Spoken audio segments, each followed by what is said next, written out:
কাউকে কোনো গালি দিয়েছি? যদি কোনো ইমামের ওনাদের কবর দেখাতে পারে আমরা জিয়ারত করব, কিন্তু কেউ দেখাতে পারবে না। কেন? এখন একটা বান্দা কি মরে গেল মানে শেষ? এত বড় যদি ইমাম হয়, আপনাদের শেখ তরিকত হয়, মরে গেল মানে শেষ? আশরাফুল মাখলুকা, সৃষ্টির মধ্যে শ্রেষ্ঠ, তিনি শেষ হয়ে গেলেন? তিনি এত কিছু কোরআন সুন্নাহ আমাদেরকে দিয়েছেন, আপনাদের শেখ, আপনাদের স্কলার, আপনাদের ইমাম, তেনারা শেষ হয়ে গেলেন? না, আমরা আমাদের কোন ইমামকে শেষ হতে দিই নাই, কারণ আমরা জানি ওখানের মধ্যে হয়তোবা শাহজালি আমানিকে সিলেটে আমরা দাফন করেছি, কিন্তু ময়দানের মধ্যে এখনো লক্ষ লক্ষ শাহজালাল শাহপুরান বসবাস করে, এখনো নাসিরুদ্দিন সিপাহসালার বসবাস করে, ঠিক না? এগুলো বুঝার বিষয়, এগুলো নিয়ে কেউ আলোচনা করে। এখন হলো ভাইরাল ট্রেন্ডিং, আমি এখন এদিক সেদিকের কথা বলি, দেখবেন মনোযোগও আছে, সবকিছু আছে। কোরআন সুন্নাহর কথা যখন বলতে যাই, কেন মানুষ আমাদের কথাগুলি এখন তিল্লা মাশাআল্লাহ ফেস ভ্যালুর কারণে কিছু মানুষ এখনো বসে যায়। আমি লিখে দিয়ে যাবো নাজানি সাহেব, আমি দস্তখত দিয়ে যাবো, আফটার 10 ইয়ার্স, 10-15 বছর পরে মানুষগুলি খুঁজে পাবেন না, সব এগুলোর মধ্যে অলরেডি আসক্ত হয়ে গিয়েছে। আমার এই যুবকদেরকে আমি তো অন্তত আমার বাংলাদেশকে বাঁচাতে হবে। আমরা রাত দিন পরিশ্রম করে যাচ্ছি এই দিনকে কায়েম রাখতে, কারণ মুসলমানের রক্ত ঝরায় রাজনীতির কারণে, খেলার প্লেয়ারের কারণে। যারা ইন্নালিল্লাহ পড়তে পারবে না তাদের জন্য আমরা একে অপরের সাথে লড়াই করি। আমি অ্যাপ্রিশিয়েট করি আমাদের বর্তমান সরকার, যারা আম্মা ইন্তেকালের পরে তিনি 30 সেকেন্ডে কথা বলে নেমে গিয়েছে। দ্যাটস ওয়াই উনি রাজত্ব পেয়েছেন, ক্ষমতা পেয়েছেন। ক্ষমতা জমিন থেকে আসে না, ক্ষমতা আসমান থেকে আসে। মনে রাখবে ভাইরা আমার, তিনি বলতে পারতেন অনেক কিছু, কিছু বলেন নাই বলে আমি অ্যাপ্রিশিয়েট করেছি। নির্বাচনের আগে আমি বলেছি যে আমার তেনার কথা ইমপ্রেস করে গিয়েছে। একজন লিডার সবচেয়ে প্রথম তাকে হতে হবে নম্র ভদ্র, যেটা আমাদের বর্তমান মাননীয় সরকারের মধ্যে দেখা যাচ্ছে। আলহামদুলিল্লাহ, আমরা আশা রাখি এই দেশটা আবার নতুন করে আমরা সাজাবো ইনশাআল্লাহ। বহু বছর পর ভাইরা আমার আমরা নিজেদের একটা অবস্থান গড়ার চেষ্টা করছি। এটাকে অ্যাপ্রিশিয়েট করুন, এটাকে ভালোবাসুন, দেশটাকে ভালোবাসুন, দেশের মানুষকে ভালোবাসুন। ৭১ কখনো ভুলে যাওয়া যাবে না। লক্ষ লক্ষ শহীদের রক্তে ভেজা এই দেশের মধ্যে যারা ৭১কে মুছে দিতে চায়, তারা আগেও দেশের শত্রু, পরেও দেশের শত্রু। এবার কেউ মানুষ না মানুষ, আমরা ব্যক্তহীন কণ্ঠে বলতে চাই, আমরা শাহজালালের উত্তরসূরি, আমরা শাহপরানের উত্তরসূরি, আমরা হুজুরগঞ্জের পাক আব্দুল কাদের জিলানীর উত্তরসূরি, আমরা খাজা মঈনুদ্দিন চিশতির উত্তরসূরি। আজ যদি ইসলাম দেখতে চান আমাদেরকে নয়, আমাদের দিকে তাকাবেন না, খবরদার। আমরা ইসলামের মাপকাঠি নয়, দেখতে হলে আবু বকর সিদ্দিকের দিকে তাকান, সাদাকাতের সমুদ্র দেখিয়ে দিব, কিনা? যদি দেখতে হয় ফারুক আযম ওমর ইবনে খাত্তাবের দিকে তাকান, খেলাফতের সমুদ্র দেখিয়ে দিব, কিনা? যদি দেখতে চান উসমান যুন্নুরাইনের দিকে তাকান, আদালতের সুজাতের আদবের দৃষ্টান্ত উপস্থাপন করে দিব। শেখ মাওলানা আলী মুর্তজার দিকে তাকান, বেলায়েতের সমুদ্র রেখে দিব। ইমামে হাসানের দিকে তাকান, চেহারার শাকল নূরানিয়াত রেখে দিব। ইমামে হোসেনের দিকে তাকান, আমরা শাহাদাতের মিসাল উদাহরণ রেখে দিব। আরে বদর থেকে কারবালা পর্যন্ত ৩১৩ জন থেকে ওই কারবালার ৭২ পর্যন্ত এই রক্তমাখা যেতেন এক একটা নবীর আওলাদ, নবীর সাহাবারা, বন্ধুরা ইসলামের জন্য রক্ত দিয়ে গোসল করে যে ইসলাম আমাদের কাছে উপহার দিয়েছে, সে আসমানি নবীর লাশ দেখার জন্য 2 হাত বড় এই জমিনের মধ্যে অমরল সে উত্তরসূরি আমার নবীর সিংহরা তোমরা আছো কি না? বলো, আসমানি নবীর আসমানি লাশ দেখতে তোমরা আছো কি না? ইনশাআল্লাহ। নারে তাকবীর, আল্লাহু আকবার।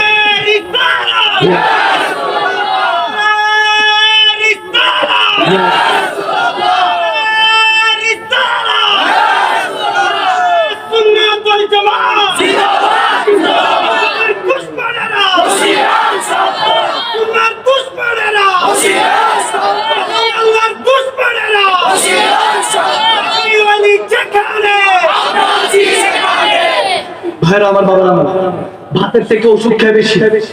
দেখবেন আপনি চাল ডালের দাম বাড়লে ধর্মঘট শুরু হয়ে যায়, এগুলো নিয়ে কেউ বলার নাই। আজকালকে আপনি ওষুধ ফার্মেসিতে যান, 1 পয়সা কমানোর কোনো সিস্টেম নেই। এগুলো কে নির্ধারণ করছে, কে আমাদেরকে কন্ট্রোল করছে, এগুলো আপনাকে আমাকে বুঝতে হবে। আমরা স্বর্ণ গনা দিয়ে, আমরা স্বর্ণর মোহর দিয়ে লেনাদেন আমার কামলি ওয়ালা নবী শিখিয়েছেন।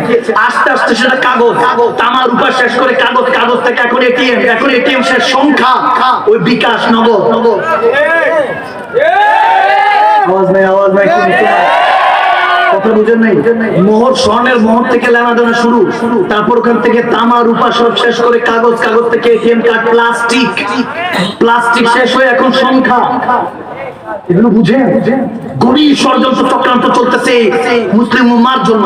তারা আমাদেরকে জানে, আমরা যারা মুসলমান কখনো কসম করে বলছি, তলোয়ার হাতিয়ার উঠাই নাই, ইসলামের জন্য আমরা হাতিয়ার তুলি নাই, আমরা মনুষ্যত্বের জন্য, মানবতার জন্য হাতিয়ার তুলেছি। এগুলো আমরা বলে গিয়েছি। লাকাদ রাদিয়াল্লাহু আনিল মুমিনিনা ইয ইউবাইউনাকা তাহতা শাজার। আমার রব্বে করিম বলেন, আমার নবীর প্রতিমত আসো।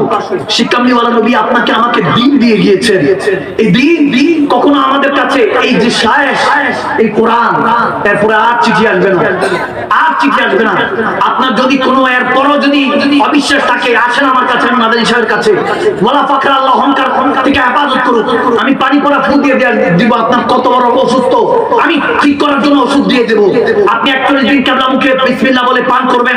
যদি শাফা হয় তাহলে দোয়া করবেন, না শাফা হলে আমাকে 22 তালাক দিবেন। আমার ওয়াজ শোনা আপনার জন্য হারাম। আর যদি সুস্থতা হয়ে যান, বাচ্চা থেকে তো ওষুধ খান বেশি। যদি সুস্থ হয়ে যান তবে ডাক্তারহীন কণ্ঠে বলবেন, আমরা কোনো মুর্দা নবীর কলমা পড়ি নাই, আমরা জিন্দা নবীর কলমা পড়েছি। আমার নবী হায়াতুন নবী, জিন্দা নবী। ঠিক না? তাসদীক বিল কলব, অন্তর থেকে কথা বলা শিখুন। সবকিছু ইন্নামা আমালু বিনিয়াত। আমাদের ইসলামের দ্বীনের মধ্যে 90 থেকে 100% সমস্ত কিছু নিয়তের উপর চলে। আপনি নামাজ পড়বেন, নিয়ত লাগবে। রোজা রাখেন, নিয়ত লাগবে। হজ করেন, নিয়ত লাগবে। যাকাত দেন, ওটার জন্য আপনার ভিতর থেকে অন্তর খালিস নিয়ত লাগবে। কথা বুঝা যাচ্ছে? রোজা সোমালি ওয়ানা আজিজ বিহি, আমার হুজুর বলেন সাল্লাল্লাহু তাআলা আলাইহি ওয়া আলিহি ওয়াসাল্লাম, আমার প্যারা নবী ইরশাদ করছেন, দয়াল নবী যে রব্বে করিম বলেছেন, রোজাটা আমার, আর এটার প্রতিদান আমি আল্লাহ নিজে দিব। সুবহানাল্লাহ। এই যে আজকের খবর বলতেছি, আজকে লেবুর হালি এখন 100 টাকার উপরে। হ্যাঁ, হালি কেজি। আচ্ছা, এখানে মানে কেজি, আমাদের ওখানে হালি। হ্যাঁ, 200 টাকা কেজি বেচছে, 200 টাকা করে কেজি। আমাদের কুমিল্লা চলতেছে, চাঁদপুর কুমিল্লা চলছে হলো হালি করে, তাও 100। তারপর একটা ফুলকপি 150 টাকা, প্রায় 160 টাকা 80 টাকা। তো বান্দা কি খেয়ে থাকবে? আমার নবীর জামানায় হযরত আমিরুল মুমিনিন ওমর ইবনে খাত্তাব রাদিয়াল্লাহু তাআলা এর জামানার মধ্যে যখনই রমাদান আসবে, এই শাওয়াল মাসের সময়, রজব তো আল্লাহর মাস, আর নিসফু শাবান, এই শাবান মাসকে আমার নবী বলতেন, এই শাবান মাস আমি নবী মুস্তাফার মাস। সুবহানাল্লাহ। এরপর আসতো উম্মতের মাস রমাদান। এই মাস আসার আগে সমস্ত কিছু দ্রব্যমূল্যের দাম কমিয়ে দেওয়া হতো, আর এখন মাহে রমাদানের সিন্ডিকেট দেখবেন আস্তে আস্তে বাড়বে খালি। নিজেদেরকে পরিবর্তন করার কথা ছিল।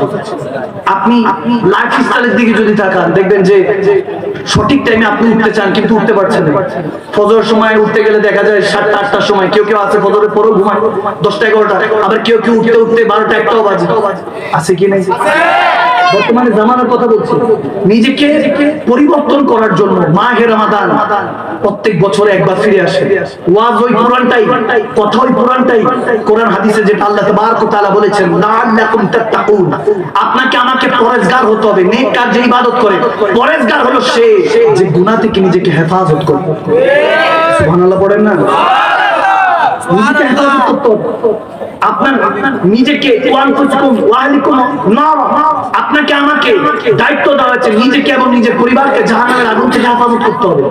এই কথা নাই শুধু স্টেজ উঠে একে অপরের সমালোচনায় ব্যস্ত থাকি, একে অপরের গীবতের মধ্যে ব্যস্ত থাকি, ওলামায়ে কেরাম মারামারি করতে থাকি। তবে দ্বীনকে কায়েম করবে, মাযহাব কায়েম করবে, এই দ্বীনকে মাহাদির ইসলাম পর্যন্ত কারা পৌঁছে দিবে, এটা আমাদের দায়িত্ব। যেভাবে হোক সকলকে এক কাতারে এনে, নবীর পতাকা তলে এনে আল্লাহ রাসূলের দ্বীনকে জমিনের মধ্যে বাস্তবায়ন করতে হবে, ঠিক না? আমার আপনার দায়িত্ব। 20-30 বছরের জিন্দেগি, 2 হাত দিয়ে যেদিন আপনকে দাফন করে আসবে, ওদিন বুঝবেন কত দানে কত চাল।